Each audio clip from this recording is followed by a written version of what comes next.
Hello, hello, hello. How are you guys doing this evening? It is currently 1:16 a.m. This cold and chilly, but kind of beautiful Tuesday evening going into Wednesday. It's kind of beautiful outside because there are patches of like clear sky, and then the sky is just kind of dotted with clouds. You can see some of the stars. And the moon keeps on hiding behind the clouds a little bit. Kind of like the Judy Collins song that I love, The Moon's a Harsh Mistress. Did you ever hear that song? I love that song. The moon's a harsh mistress. It's like one of my favorite Judy Collins songs. My mom loved that song too. But anyway, yeah, it's pretty out. And but the moon keeps on going behind the clouds and kind of hiding and then coming back out. Actually, the moon's over here. I don't know why I'm looking up over there. The stars are over there, but the moon is over here. I don't know if you can see it or not. Can you see the sky? Isn't that pretty? Can you see the moon? There it is. So anyway, I have had a wonderful evening tonight. I vlogged today earlier, and then well, I tried to take this stuff over to Tanya, but I couldn't get a hold of her. I called her like 3 times and texted her, and she just wasn't answering. So I kept on driving around like her neighborhood like 3 times while I was listening to my audiobook. I was like, okay, she's got to be coming home sooner or later. She's never gone that long from her house. And so finally I ended up going and doing this review video of the Coca-Cola coffee. And then I went home because I was going to film some videos before we left to go to the meeting tonight for Tanya to get her her coin for her birthday. And I mean, it's our home group meeting. That's not the only reason we went, but our sponsor was going with us, and because she was going to give Tanya her coin and stuff. So. And we had a bunch of friends that were like meeting us at the meeting and whatever. So, I was like, I didn't have tons of time. So I was like, okay, I've got to go home because I want to get this stuff done. And I actually wanted to make like a drama video and a Peterisms video and all this stuff. And as soon as I got home, Tanya called me. I was like, girl, where have you been? She's like, I was here taking a nap. I'm like, your car's not there. She was like, oh. She was like, well, Eric took my car to go run somewhere. And I was like, I think he ran to go get her flowers. And let me just tell you, this lady is so loved. She got so many flowers today. She got flowers from like 3 or 4 different people. She got just like our one friend that she works with got her like this whole box of stuff, like not box, but it was like this beautiful like basket of stuff. And I mean, just cards and everything. So I was like, well, I've been trying to bring you this stuff by your house. And she's like, oh, I'm sorry. I was like, that's fine. I'll just bring it to you when I come to pick you up. I'll pick you guys up. And she was like, okay. So I brought the flowers inside because I didn't want them to get hurt. Little did I know that I had like turned it over at one point and the water had come out and it was like leaking into this like plastic bag part of it, and it like soaked she put it in like a little box thing, like not box, but like the cardboard kind of like enclosure thing, so it would sit up, and that whole thing was soaked. So anyway, I took it out to the car and it was like bloop, it had like all this like water in the bottom of it. But so yeah, so I got off the phone with her, and then I was like washing clothes. And I wanted to take a shower before we left. And so I was trying to get all that stuff done and take the dogs out and all that kind of stuff. And I took the dogs out, and did this happen when I vlogged before or maybe after? I took the dogs out, and there's this one woman in the neighborhood, and she's always like so like, whenever I see her, she always acts like really scared. It was funny because I was telling Alex a story. He's like, yeah, she always just like looks like she's really mad. Well, my one neighbor, Laura, had told me, because I said something about her one day, and she's like, I think she's really hard of hearing. She was like, I think she can't like hear people. Because like when you drive down the street, she like always acts like, oh my God, like you're gonna run me over, and like even if you're not anywhere near her, you know? So I let Boo and Tucker out today, and of course they go running out in the yard, and she's like right out there with her dog. And So she just stood there and she just kind of looked at me, and the dogs like ran up to her and stuff. I've never talked to her in the whole time that we've been. I think she's probably been there the majority of the time that we've been there. But she walks up and down that street. She walks her dog like literally like, I mean, I'm not even lying to you, probably every hour and a half or two. Like, she's walking the neighborhood. Even in the like the dead of winter, cold, frigid air outside, she's walking. She has this big coat that she puts up over her head. And so I went up to her and I said, I'm so sorry. I said, they're really loud barkers. They won't hurt you. And her dog was so good. He just like stood right there. And she's like, oh, they're so sweet. Are they new? I was like, I have never talked to this woman before. And I said, no. I said, they're 11. And she said, oh my gosh, they're so sweet. And so we just sat there for a second. And I said, what's your dog's name? And she said, are you ready for this? She said, Boo. And I go, oh, we have a Boo too? And she was like, which one? And so I was pointing to Boo, Radley running around. She's like, look at them. They're so sweet running around in the yard. So I turned to her and I said, I don't think we've ever met. And she just was, so anyway, we introduced ourselves to each other. She was so friendly and she was so nice. And so I don't know, maybe that is what it is, that she has a hard time hearing or something, because she always just seems shocked when people kind of like walk up on her. But anyway, that was that. And then I filmed a Peterisms video and a Peter Does Stuff video, and I started rendering them and getting those ready. So I look at the clock and it's like 6 o'clock, and I'm like trying to get these. What is this car like tailing me for? It's gonna like seriously pass me in Broad Ripple. Okay. You guys probably think I drive so slow. I'm literally going like 31 and it's 25. And this is like a residential area, like going into where like shops and stuff are. So anyway, I'm always talking about people passing me and stuff. You guys are probably like, Peter's like the slowest driver in the entire world. I'm really not.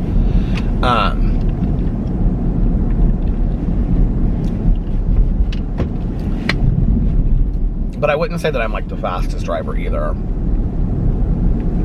So anyway,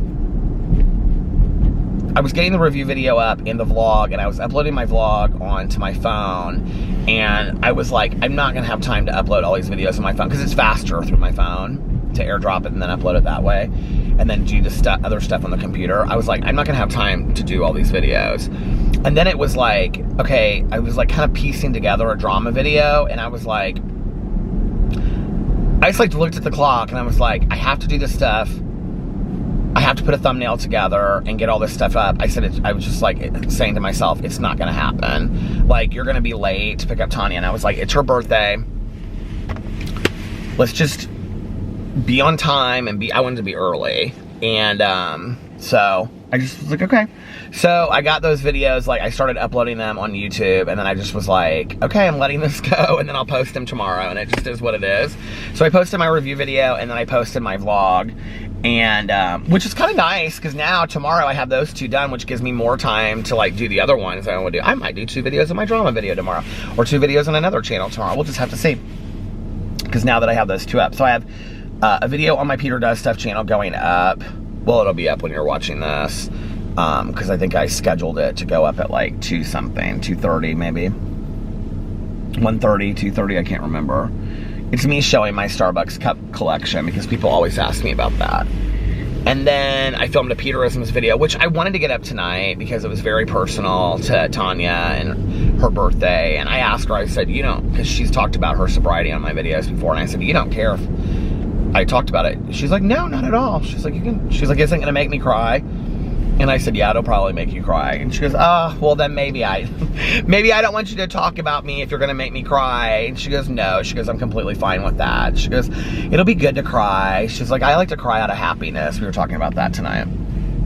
So I did this Peterisms video. I didn't plan on doing it all about her. It just ended up being all about her, you know? So I did that one. That one's gonna go up tomorrow too. Made my list for today. Did a bunch of other stuff that I had to do around the house. Alex did his hot yoga.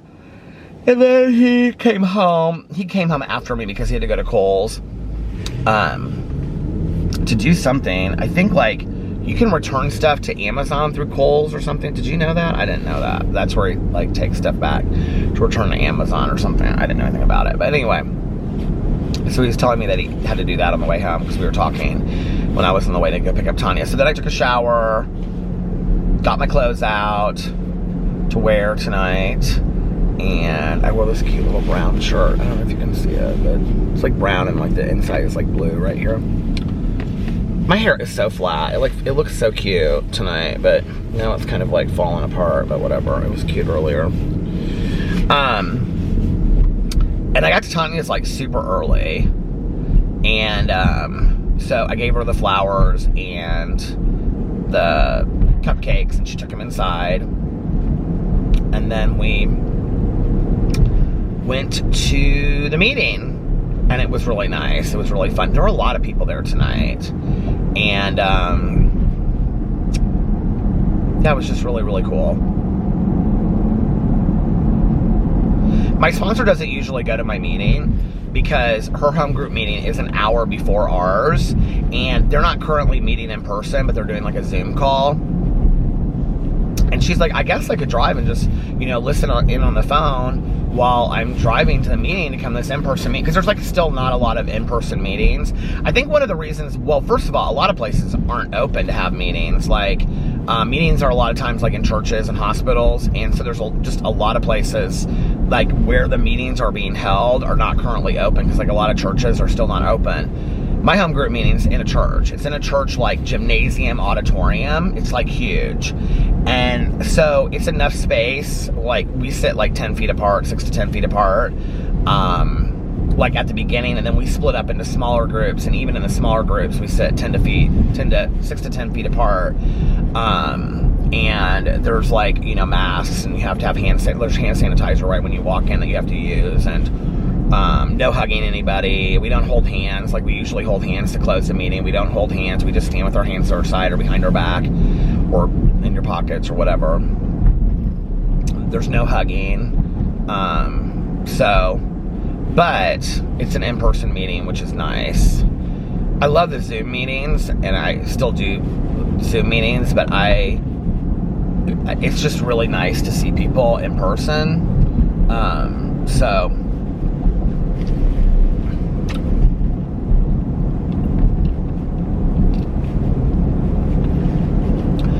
there's not tons of people there. I mean, like, before, there would be, like, 50 plus people. I mean, it's never that. It's, like, 20, 30, 25, maybe. How many was tonight? So we did 4 groups. One group had 4 people in it, I looked and saw. Our group had, like, 6 or 7. So 7, 8, 9, 10, 11. The other group had about the same amount. So what is that, 18? And then 3s had like 6 people in it, so 24.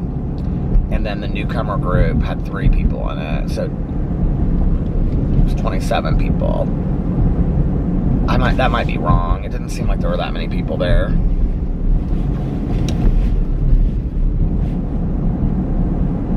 But anyway.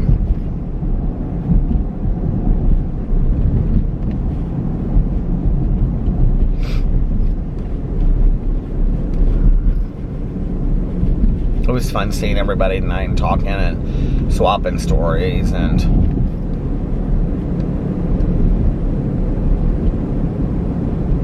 my one friend, she and I read a lot of the same stuff.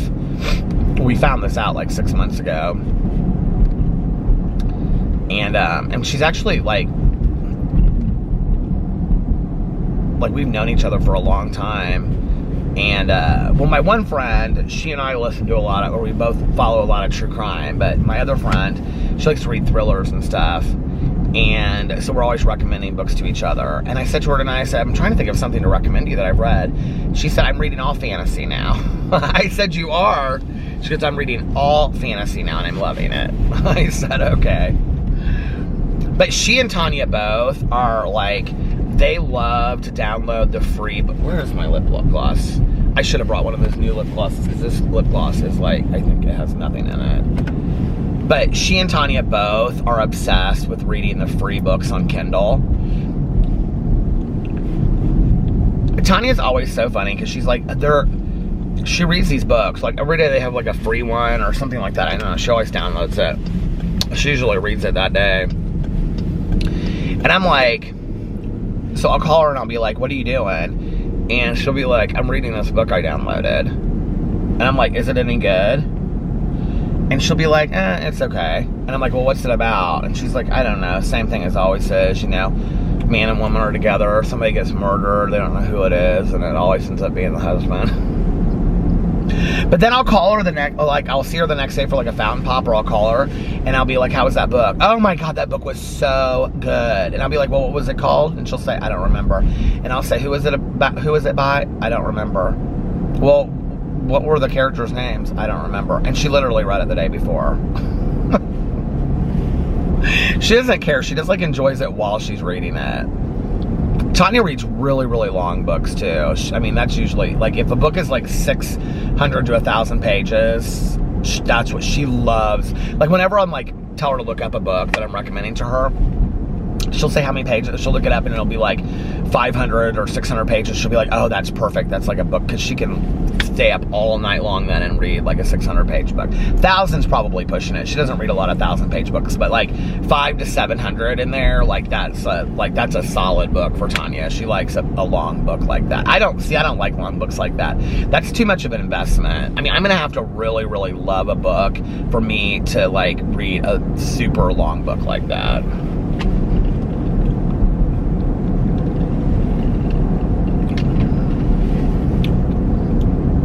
Tanya told me when she was growing up, because she loved to read, like one of the first books, adult books she read as she got older was Helter Skelter, which is probably why she likes long books.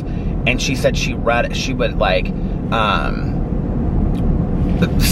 be underneath her sheet reading with like a flashlight, because she was supposed to be asleep, and she would stay up and read Helter Skelter when she was in high school. I'm like, Tanya. So anyway, that was a lot of fun. And then afterwards, after the meeting, there's no restaurants open or anything, so we couldn't go anywhere to eat. I don't think she really wanted to anyway. So we went to, Tanya wanted to get a fountain pop. So Tanya, our sponsor, and I, we went to take her to get a fountain pop. I had this bottle of water over here from the other night. I think I got it last night or the night before, so I didn't get anything. Oh, no, actually, it's back here still. Oh my God, I forgot that I have treats back here. So, what else is in there? It seems like there's a lot more than just,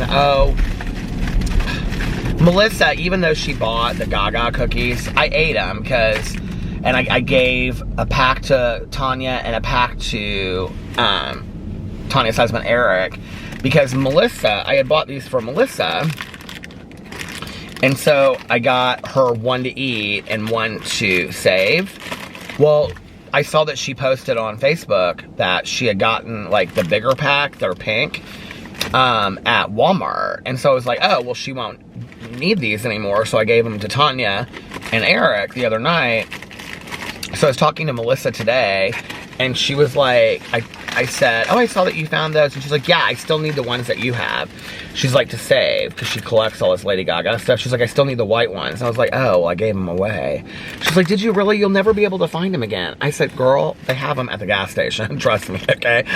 They have them at both gas stations that I go to. So I got 3 packs of them tonight. 1 for me to eat, and 2 for Melissa. And then I got a bag of these chips that I do not love. Lay's sweet. They're not bad. They're kind of spicier than I actually like. Sweet Southern Heat Barbecue. I didn't hardly eat those at all. And then I got this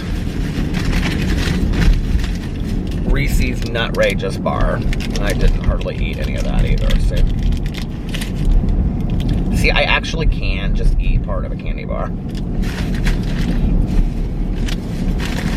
And my sponsor got combos. And Tanya was like, you guys got such good food. And I was like, Tanya, we were literally sitting outside the gas station while she said this. She goes, you guys got such good snacks. And I go, Tanya, there's an entire store full of good snacks. Why don't you get going? Do you want me to get you something? She's like, no. I can't remember what she got. Maybe just her fountain pop. She's like, I have cupcakes at home. I said, yes, you do. So we drove around for a little bit and talked. That was fun. Our sponsor doesn't usually do that with us, so that was kind of fun and different. And yeah, we had a good time. We were telling stories about, like, funny stories of, I can't tell them, they're not mine to tell. We were asking Tanya, like, questions from, like, old, like, back in the day, you know. I don't recommend that in early sobriety, to tell, like, war stories necessarily, you know. But, like, when you've been sober for a while, I mean, you look back and you think, God, some of the things that well, I can tell this story. So we took a friend of ours home, and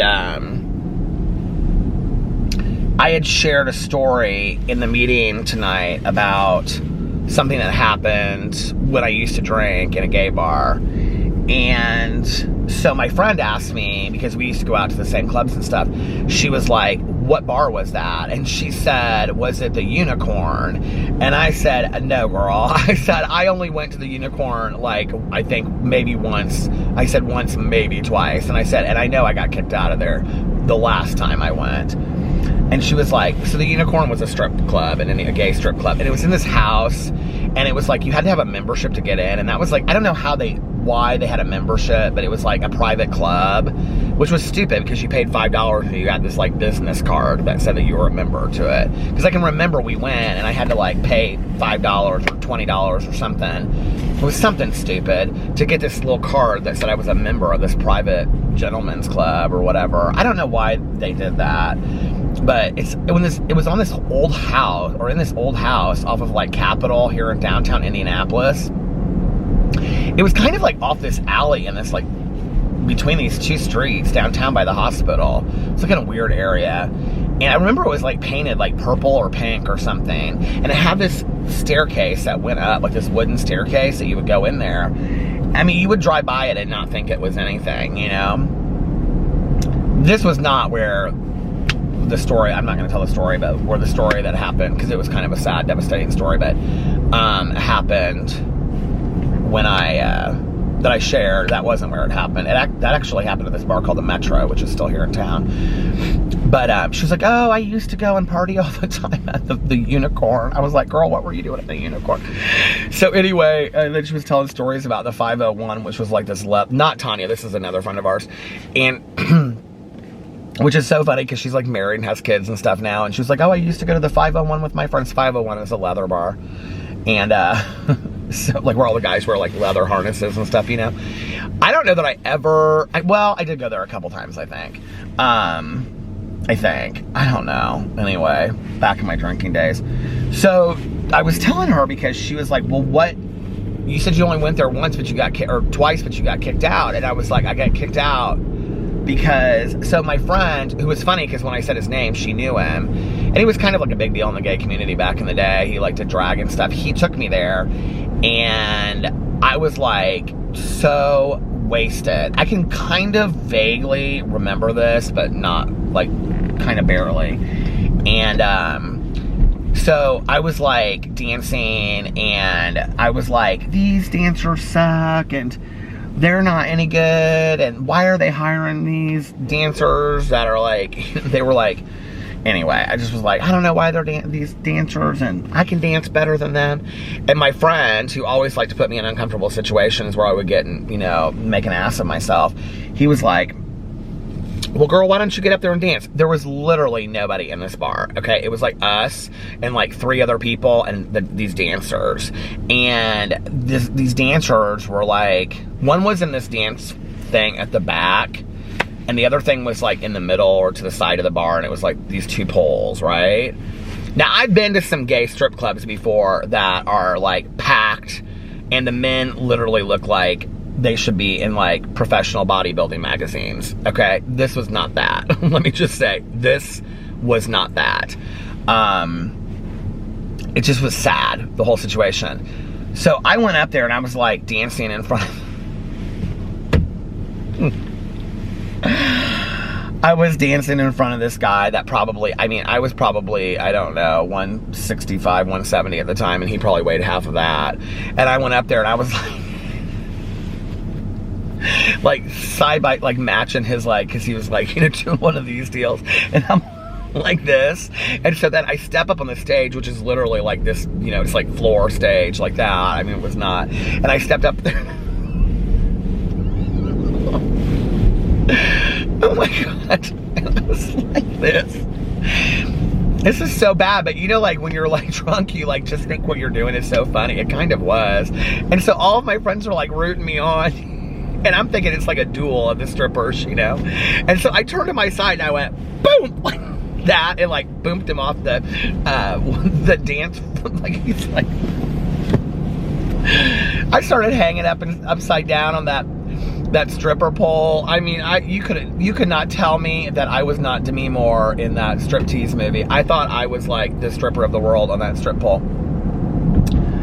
So anyway, they hauled my ass out of there. They were like, "You've got to go.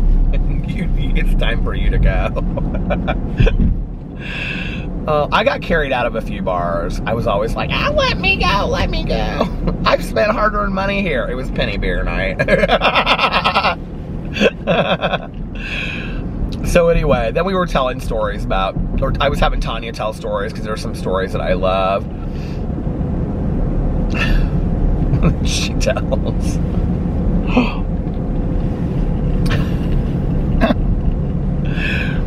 Oh my gosh. I don't think she'll get mad if I won't tell the other two stories because they're kind of like private stories. They're still funny. But she was on this houseboat this one with her girlfriend, and they had like been drinking. You know, this is 30 years ago, 35 years ago. Well, not 35 years ago because she would have been too young. But anyway, well, would she have? I don't know. Anyway, so she was drinking and stuff, and her friend like had this Yentl cassette. I don't even know if Tanya was drinking actually, like when this happened. I think she said they were sitting there drinking. I don't know that like she had been like heavily drinking.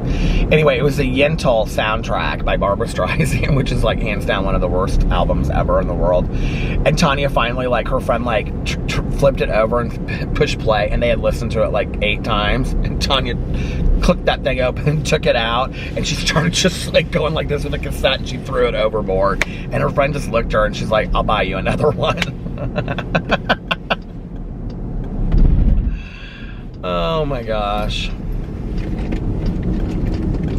If only all the stories were fun like that and they weren't tragic and sad, you know? I was thinking a lot today. You know, I am so grateful for my sobriety, and I talk about it a lot, but it's like it's important for me that people know that a sober life is not a boring life. It's important for me that people know that, you know, yeah, this is gone. This lip gloss is gone. It's important for me that people know that what you get out of being sober, you know, it's like this, there's so much magic that comes along with it. And, I was thinking today about like all of the gifts that I have received as a result of being sober. You know, because I think at some point you kind of just are like, you know, I can sit there and directly equate my friendship with Tanya to sobriety, you know, because I met her when we were both early in sobriety. We bonded over our sobriety, and our friendship has been grounded in the foundation of sobriety ever since then, right? So that's one thing that's easy to kind of look at. But, you know, had I continued to drink and drug, I would definitely, probably, my dad was like, "You'd be dead."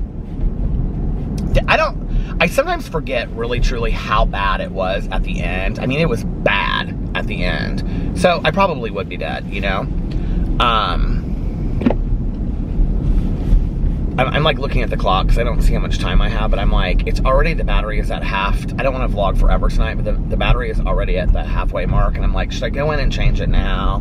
Because I was thinking about getting on the interstate. And if I go in and change it now, then I think I'm going to. I think I'm going to turn into the post office here.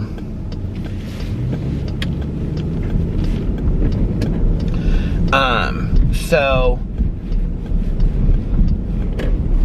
I was thinking about like, well, even if I hadn't, let's say if I had never like you know, nothing else bad had ever happened to me, except for that I just lived this life of drinking and drugging, you know? Which, I mean, by then, it was like, it wasn't a whole lot of fun anymore.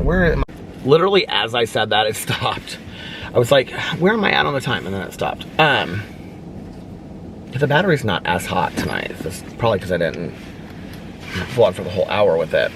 But anyway, you know, it's like, even if, like, let's just say if, like, nothing horrible ever happened again, but that was just the condition of my living, right? That I was just gonna get up every day. Well, first of all, I had no job. I had no way to take care of myself. If I had continued to use, my dad was done. So, like, I was at the point where I was gonna have to do something to financially take care of myself, and I wasn't any good at dealing, so I don't know what I was gonna do. You know what I mean? So I would have had to have gotten some kind of legitimate job, of which I had no experience with whatsoever, anything. So what kind of job was I gonna get that I could take care of myself, and then probably find, you know, several roommates to live with, because I wouldn't have been able, it just, you know, that would have been my life. Okay, fine. So then I do that. I wouldn't have continued with school. I know that. I would have just dropped out of school and been done with it, because if I was using, I just couldn't keep up with it, and I didn't quite frankly care at that point. So I would have quit school.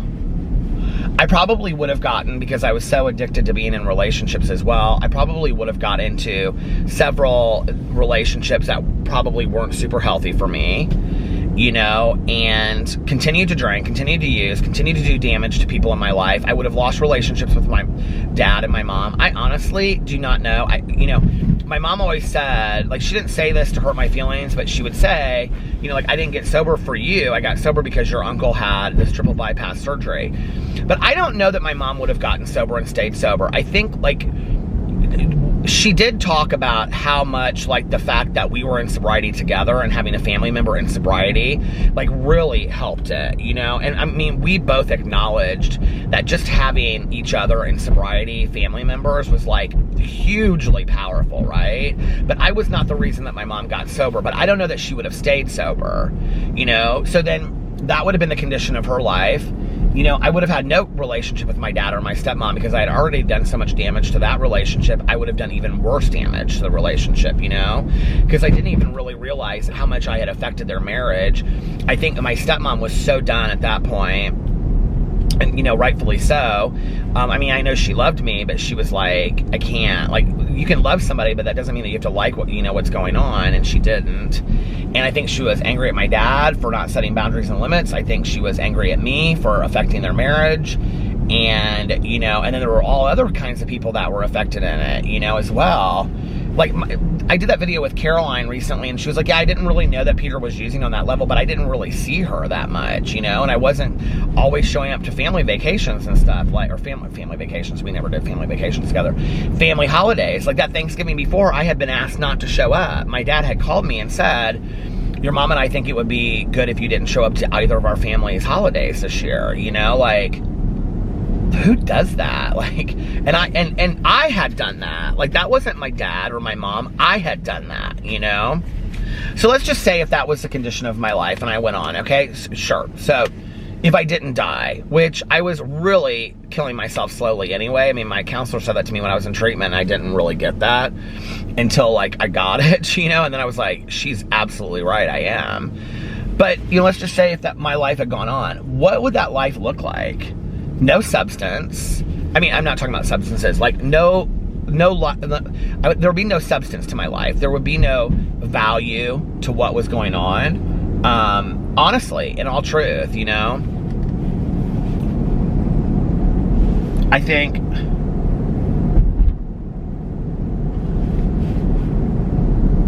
it looked like that hotel was on fire, but it's like coming out. I think it's coming out of, like, their, oh, it's coming out of the vent thing. I was like, oh, what is going on there?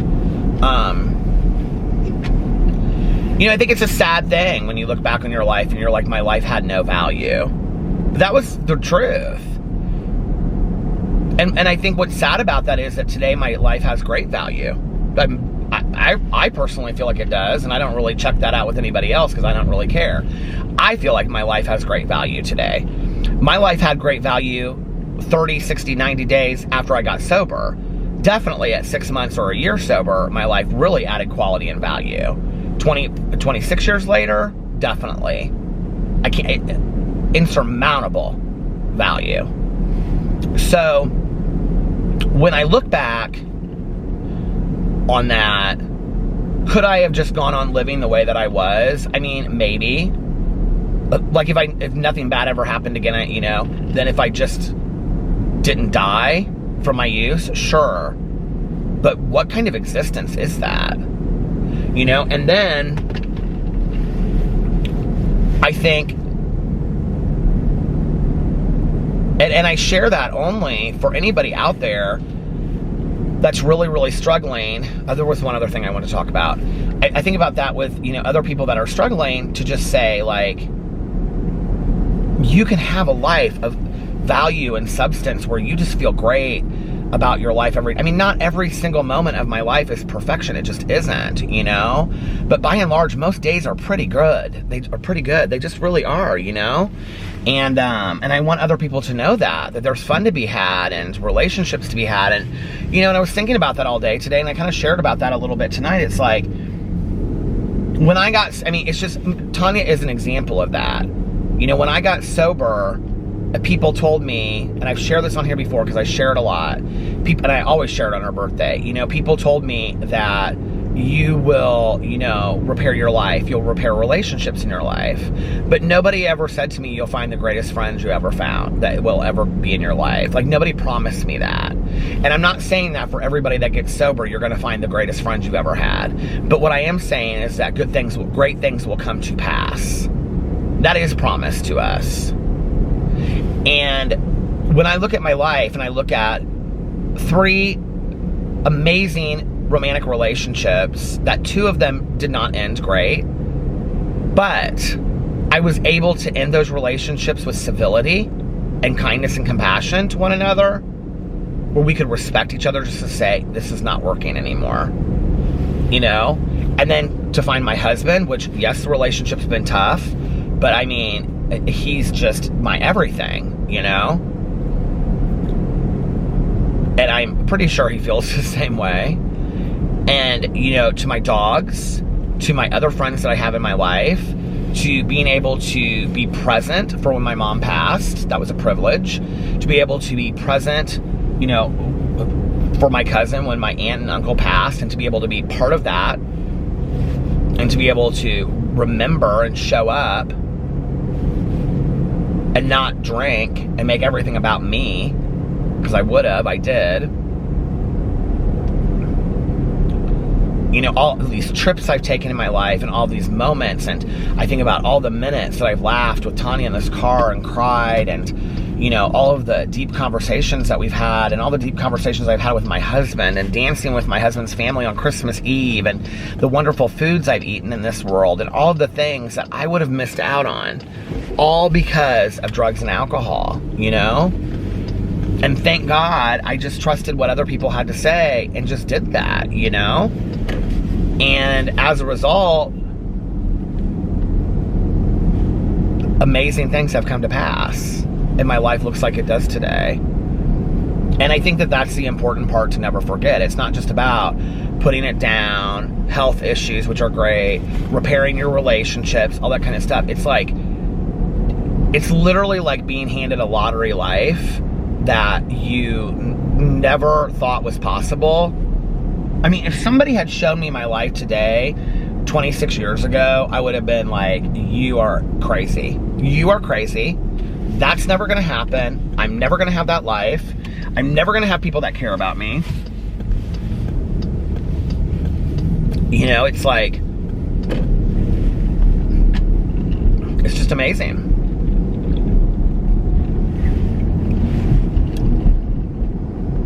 You know, every conversation I ever had with my dad back in the day, this makes me sad. He would sometimes answer the phone and say, what do you want? And I'd say, well, what do you mean? He goes, no, you want something from me. What is it? You know, every conversation was about what I wanted or what I needed. I thought all these needs I had, you know? So he would ask me what I wanted, or, you know, every conversation with my dad was I needed something, or I wanted something from him, or I needed him to fix some problem for me, or whatever, you know? And that even extended into my sobriety as well. My dad for a long time was the guy that I called when I like needed help with something because I didn't know how to do something, you know?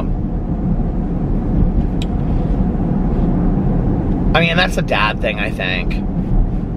But I think that one of the things he got to see in his lifetime, which I'm very proud of, is he got to see me grow up and become a man and a person of character. And, you know, today when I call my dad, he doesn't say, like, what do you want? He says, oh, Pete, it's great to hear from you. That is a miracle. And that is absolutely a miracle. You know, that not just my dad, but other people today are excited to hear from me, excited to, you know, see me. And it's like that Toni Morrison thing, like, you know, when a child walks in a room, they look to see, do your eyes light up? Well, I think that we all feel that way, no matter what our age is, that when we walk into a room, does somebody's eyes light up? Do our husbands light up? Do our wives? To our best friends? To our mothers? I think that's something that it doesn't really matter how old you are, that when you walk into a room, you still look to see. Your mom can be 90 and you still look to see, do her eyes light up? Come on. Out of focus. Let's stop it and start it again. I could have tried to fix it, but it's just easier to do it that way. You know, and I think, like, those are these small gifts that have come with me being sober that... Is this road closed? It was closed earlier. Proceed with caution, slow. But, you know, those are things that I would proceed with caution, slow. I'm always slow, apparently. People passing me left and right. You know, it's just crazy to me when I think about it. You know, it's like this life that I have that to anybody else probably is like, yeah, you have a good life. You have a pretty good life, you know, but like, not like, it's funny how we judge lives, you know, like, oh, if that person has this, or they live in that kind of house, or they drive this kind of car, or they take these kind of trips, or whatever, you know, I think sometimes that's the measure by which we judge people's lives, you know, instead of like, really what that person seems like, you know, on the outside. And I just have to tell you, like, I have a lot of nice things.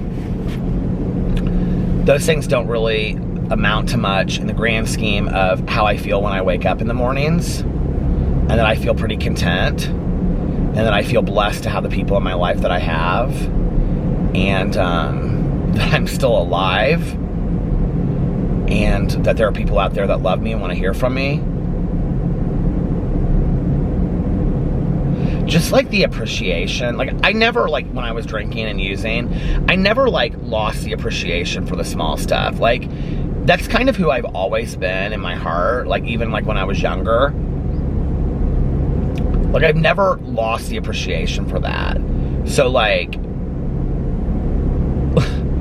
even the night that I went into treatment, it's like there was a part where like, I think I talked about this before when I like read this thing that I wrote. I like was leaving my friend's house after he had fallen asleep. I like took my keys, stole my keys back that he had hidden, and a bunch of beer, and I'm like walking out to my car, and I slipped and I fell on the snow, and I'm like sitting there looking at the snow, and it was like Charlie Brown snow from like Charlie Brown's Christmas, you know, and I'm sitting there trying to catch it on my tongue, and I'm like, I mean, I've always had like that appreciation for things, but like it was so muted, it was so muted by drinking and drugging that I wasn't able to truly enjoy it, you know? And so now it's even just 10 times more of that expanded upon, you know? Expanded upon. Sobriety's a really magical thing. It's truly a gift, and, you know, and I'm aware, I would say most days, that it's a gift that not everybody is introduced to, you know, like, in the time that I have been vlogging tonight, there's been, you know, 4 addicts that have passed away, if not more than that, in our country, in the United States at least, from an overdose. You know, how many more people died from other kinds of things, I don't know. I think it's every 9 minutes somebody dies from an opioid overdose in our country. It's heartbreaking. And,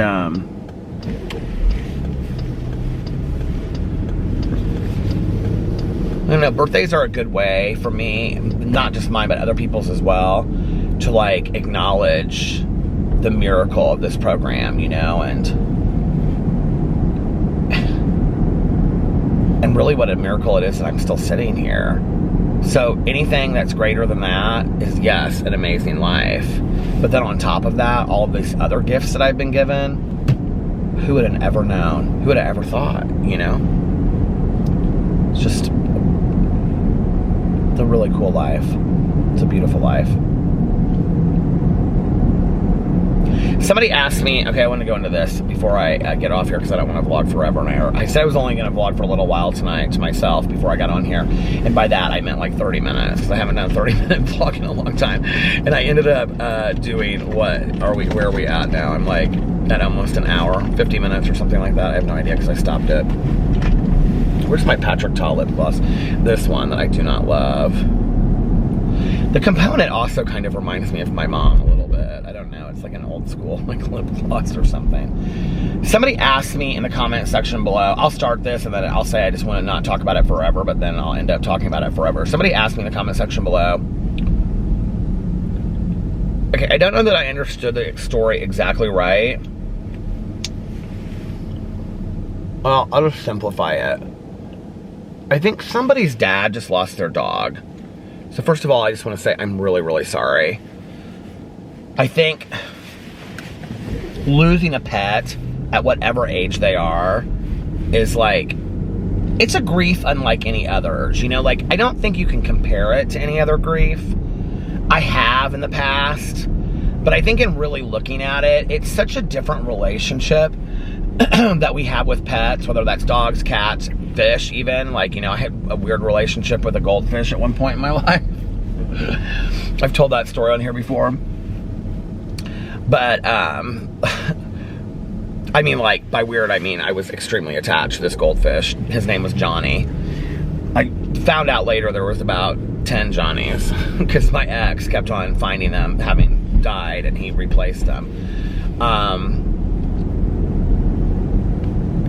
I'll have to tell that story in just a second before I get off here. So anyway, somebody asked me how did I get over grieving Pee-Pee? Or how did I move on from missing Pee-Pee and whatever? I haven't, you know. Alex just texted me tonight, a picture from 9 years ago of Pee-Pee, because like, you know, when pictures show up on your phone or whatever. And there's not a day that I don't miss that little guy. He was my best friend in the entire world. Like, our house seems so different. I think in any kind of grieving, it's important to feel your feelings and feel your emotions and be honest about it with yourself and not to like try to keep them from yourself, like how you're feeling in that moment of grieving. I think there came a point for me, I don't know when it was a couple months after,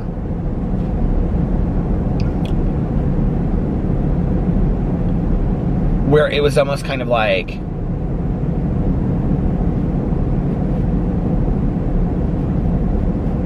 I don't know, like I just woke up one day and I was kind of like, he's not coming back. I will say that's one thing that was kind of different about Pee-Pee than everybody else that had passed in my life, you know? And he was kind of like a person to me, I guess, but I didn't go through really denial with other people, but with Pee-Pee I kind of did. Like, it wasn't like I was living in, like I would say, like, he's not gone. It wasn't like that. It was just like, I would kind of like almost forget, or I would expect to like see him, or it was weird stuff happened. I don't know. It was just like, and so I would find myself being like, oh, well, there's that painful feeling again. And I think like one day I was just sitting there and I was like looking at Boo and Tucker in bed, and I just had been sad for so long. Like, it was just like every day was sad. And I was like, Pee-Pee was such a happy dog, you know, and he just lived such a happy life and just loved to run around and, you know, just be funny in the yard, and you know, Boo and Tucker would just follow after every little thing he did, and he just was such a good older brother, and I thought Boo and Tucker deserve to have that kind of life as well. You know, just because Pee-Pee's gone doesn't mean that they don't deserve to have the best life ever. And I'm not a believer in moving on, I'm a believer in moving through. So I was like, I'm just gonna start pushing through this pain and having great days with Boo and Tucker, because it was kind of like, even if I had a good day with them, I felt almost kind of like, I know it sounds silly, but I almost kind of felt like I was betraying Pee-Pee on some level, which, I mean, that's normal with grief. I think that you feel that way. It's like if you clean somebody's room out, it's like you feel like you're betraying them by by moving on. But I think it's realistic, and I think that, I don't know, I just think that he's not coming back, and I think that I can honor his memory, and we do. I mean, we have pictures everywhere of him, and we talk about him all the time, and but I don't want to live in what if central for the rest of my life, because I miss the little guy like crazy. And I mean,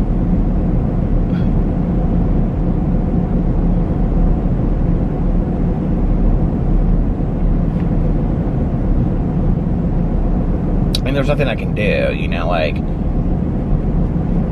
I said some things to Alex at the beginning. I was like, you know, because when we found out that he had heart disease, like, the vet was like, you caught it really early. And I can remember I said to her, but what if we had caught it earlier? She's like, you caught it as early as you can catch it. I'm like, okay, but what if we could have caught it earlier? And then I would have said to Alex, like, after, you know, Pee-Pee was gone, I was like, well, what if we had caught it earlier? He's like, babe, the vet said we caught it as early as we could. You know, with the kidney disease, it was the same thing. And, I mean, we take our dogs to the vet a lot. A lot. I actually got a call from the vet saying that we need to take them in for blood work before they go in for their x-ray. So I have to schedule an appointment to take them in for blood work. I mean, we take our dogs to the vet a lot. And, you know, I just was like, I don't know. I think that's natural.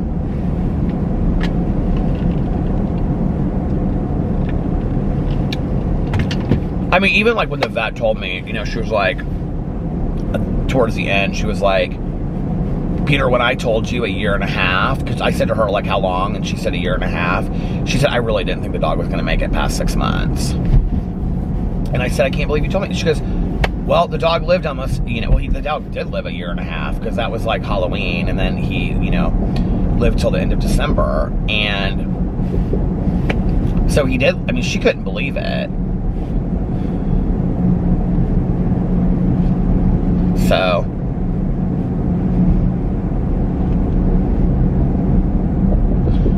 I just really wanted him to make it to his 14th birthday. I don't know what that was about for me. I just, like, in my head, I just kind of like,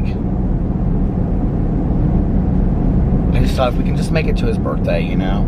But like that Halloween, before that I had been like, I just want one more Halloween with Pee-Pee. And I look back on the pictures. I was looking at pictures and videos from that Halloween, and it's like, Pee-Pee was, at that time, like, he was sick with the cough and things like that, and he was, like, peeing out everywhere because of the kidney medicine, because of the kidney disease, but he wasn't, like, he was still enjoying life. Like, you know, he was, like, you know, running around outside and snuggling with me and Alex and stuff. Like, he was still enjoying life. I mean, we got a good Halloween, you know what I mean? And up till then, and it actually, I mean, things only got really, really bad at the very end. I mean, it was bad. If you watched my vlog at the time, I mean, it was like medicine and all this, but like, it was really like the last like week or two, like things just took like a downhill turn, like rapidly. And she told us that, she's like, this is what happens, you know? I don't know. I'm thankful for our vet. We have the most amazing vet in the entire world. So I don't know, like, I don't know if there's any trick to, like, getting over it. I don't believe in getting over it. I believe that experience becomes part of your life, like everything else, you know? And you learn from it, and you grow from it, and allow yourself to feel those feelings. And that's what I would suggest, you know?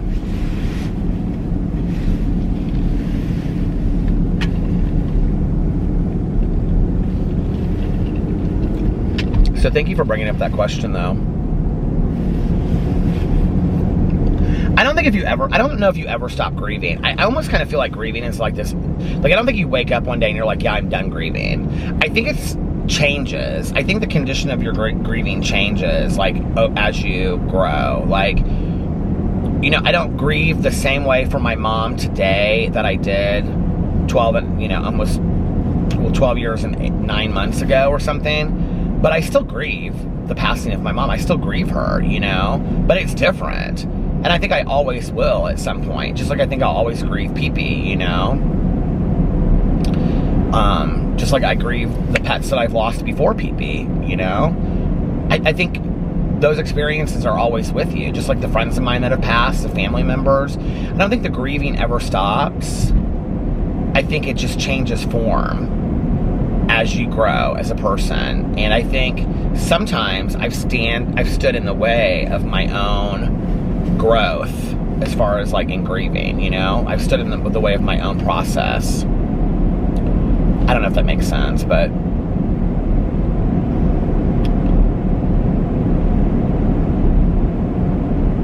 I think like at first with my mom, like I was so numb, I didn't really know how to feel. But, like, in retrospect, like, I don't think if I had pushed myself to feel a certain way, or if, like, you know, there was somebody there, like, trying to get me to talk about it or feel it, I don't think that would have pushed that experience or that grieving process any faster. I think I was exactly where I needed to be. And that would probably be what recommendation I would give to somebody else. You know, no matter what you're doing, no matter what you're feeling as far as grieving, you're exactly where you need to be. And allow yourself to feel it. Allow yourself to feel those emotions. Pushing those emotions down or forcing yourself to, you know, quote unquote, move on is, I think, where it can really hurt you at some point, because you're not, you know, or damage you because you're not allowing yourself to, or I think stop the process because you're not allowing yourself to grieve naturally. And everybody's process is different. Don't ever pass judgment on somebody for how they're grieving. Don't ever say to them, do you think you should be over this person yet? I've had people say that to me, and I just want to say, why don't you shove it up your ass? You know, like, don't ever tell somebody that. Like, you don't know what their experience is. You don't know what they've gone through. You don't know, like, how painful it is to them. You don't know that maybe they have been numb for 10 years and they're just now starting that grieving process, you know? I have friends of mine who had family members that passed when they were young, and they got sober at 40 or something like that, and they didn't even have the capacity to start looking at that stuff until they got sober, and they're just now really feeling those emotions and those feelings. And you know what? That is completely fine. There's no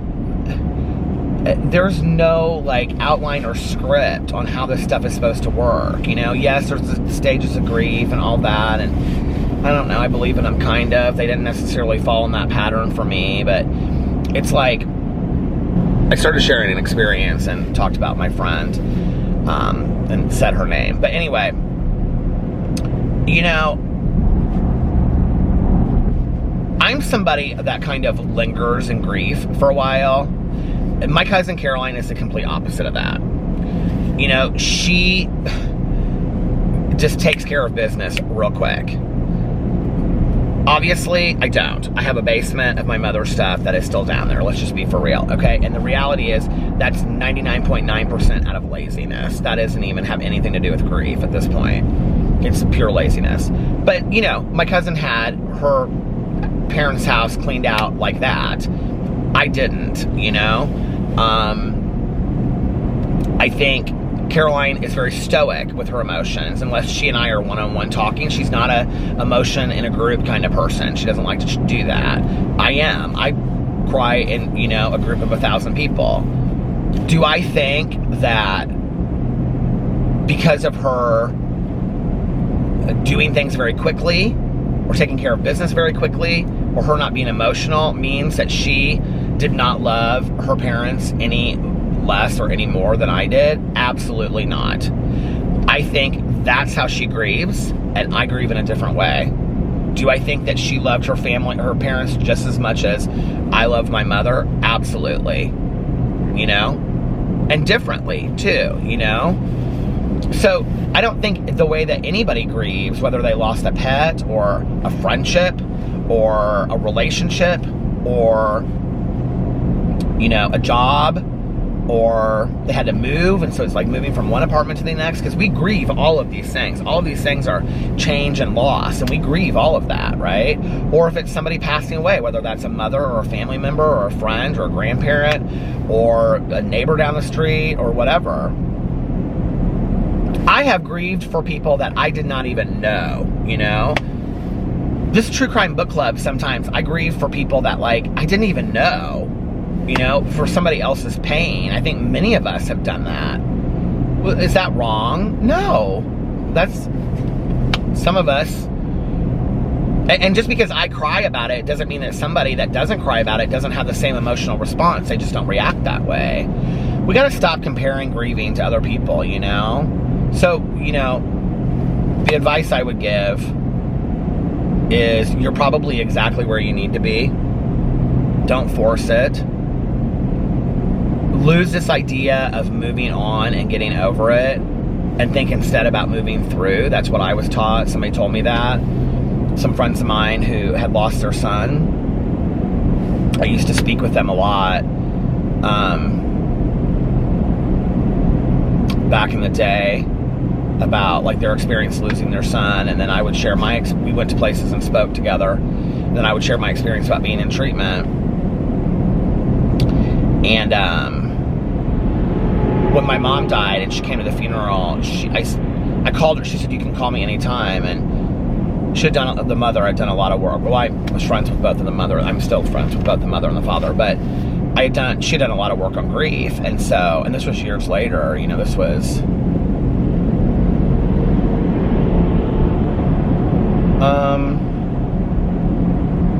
I guess it wasn't too long later, 7 or 8 years later. But I remember calling her and I said, everybody keeps on telling me to move on. I need to move on. I need to move on. And she said, no, you never move on.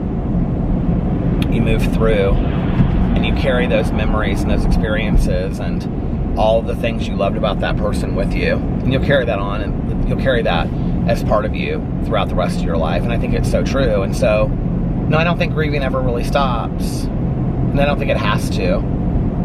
I think maybe our perspective or our perception, and our definition of grieving in our lives, like I think we look at it sometimes as this like scary thing that we're not supposed to talk about, you know, oh, they're grieving.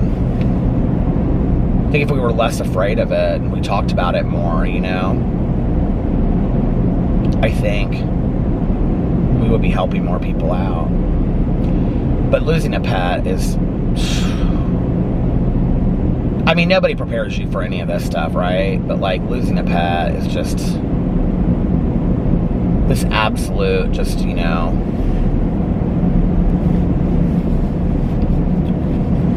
immense pain that you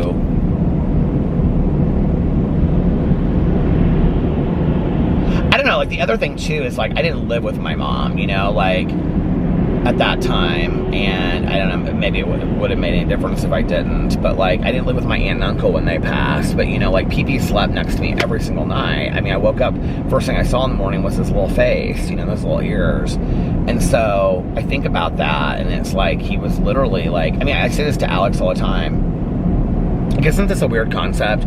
You know, we adopted Boo and Tucker from the same, like they're, you know, litter mates. A friend of mine just actually adopted litter mates, and she was asking me, she's like, they love each other. I think it's a boy and a girl, actually. And so she was telling me about that, but I said, do you think it's so funny, like Boo and Tucker have known each other since the day they were born, because they're litter mates, they're brothers. I call them twins, even though they're not. They're probably like quintuplets or something, but they stayed at that house the entire time that until we came and picked them up. They were young, like when we picked them up. I think they were like 10 weeks or between 6 and 10 weeks. They were early. We picked them up early. And, because they were the last two. Maybe like 8 weeks we picked them up. I don't know. And, they came to our house. They've gone to the kennel sometimes. They've been to Alex's mom's house like once, and that's it. Well, the vet. Like, we are literally all they know. You know, and I think about that. These little guys, you know, and they just look up at me with just the sweetest faces, and I think, can you imagine that? Like, that being your entire experience of life, your entire life existence. There's such a sweetness about that, isn't there? Anyway. Well, I know your dad doesn't know me, but let him know that I'm thinking of him. And for anybody else out there that's lost somebody or a pet, it's just so, I get messages every day from people that are like, I lost my dog, or I lost my cat, or, you know, it's like, especially just, I mean, I get people that share things about people that have passed as well, but like, the pet thing is something that I get like literally every day, you know? I think there should be, there probably are somewhere, but support groups for people that have lost pets, and I think there's something we need to talk about more in this world, you know? But anyway, no, I don't have all the answers to it. Some days I bawl my eyes out thinking about the little guy watching videos, and other days I do okay, you know? So, anyway, I'm going to get off here now, and I'm going to listen to The Devil's Knot to prepare for Sunday. I'm a third of the book, way through the book, to prepare for Sunday for the live stream. Talk about the West Memphis 3. I've been watching I'm on Paradise Lost 2 now. I was watching them on YouTube, and then somebody said you can find them on somebody on here on the vlog commented, I think, and said they're all on HBO Max. So, and better versions too, clearer versions, crystal clear versions. So I'm watching Paradise Lost 2 right now. They're really, really long. And this is the one, it's like 5 years later, and then it's 2 years later. And I forgot some stuff that happened, like Melissa Byers died and they don't know how, which that's weird. And just a lot of weird stuff that happened. So anyway, I'm watching that. I'm gonna have those done. I'd like to watch The Devil's Knot the movie with Reese Witherspoon before Sunday, but we'll see if I get to that. I also wanted to listen to Damien Eccles' book, but I don't know if that's gonna happen. To be honest with you, I'm kind of at this point a little bit like overload on the whole story. It's like, I don't know how much more I can read about it. Interestingly enough, though, I was looking up on like psychic readings and tarot card readings on YouTube, and there really aren't that many of them. I talked to my friend Aphrodite, and I was like, can you please do a reading on the West Memphis 3 and find out what really happened with this case? And he was like, because he does a lot of true crime readings, and he was like, yeah, he was like, let me see when I can fit it into my schedule. I was like, yeah, can you do that before Sunday? Because that's when our live stream is. He was like, you are so funny, because he, like, everybody I know, every YouTuber, like, plans and schedules their stuff out. Well, not everyone, that's not true. I know a couple that just, like, they kind of get up and, well, I mean, I make a list the night before and the day of, but, like, I have friends of mine that kind of, like, just, you know, what should we do today? Like I do. It's more fun that way for me, you know? I love it. I just love making videos. So anyway, all right, you guys, I'm gonna get off here now, and that was kind of deep tonight, wasn't it? Kind of some deep stuff. Anyway, well, all right, you guys, I hope you're having an amazing, what is tomorrow? Wednesday, hump day. Happy hump day. You made it through halfway through the week, and I love you, and go spread some kindness out there in the world, some compassion, love, peace, and serenity. Tolerance, goodness. I don't love the word tolerance, but you know, tolerance, forgiveness. What else? Peace, serenity, grace. I was gonna say faith, but I guess that's, you gotta have faith, like George Michael said. I guess it's up to each person, right? Anyway, like it says in the 4 agreements, always lead with love. Most importantly, make sure that you reach out to somebody and let them know how much they mean to you today. All you have to do is text them or call them and just say, hey, I was thinking of you. I wanted you to know how much you mean to me. And, or, hey, I was just checking in. I haven't talked to you in a while. Whatever. And, yeah. I think that's it. So, also, don't forget, like I also always say, practice random acts of kindness.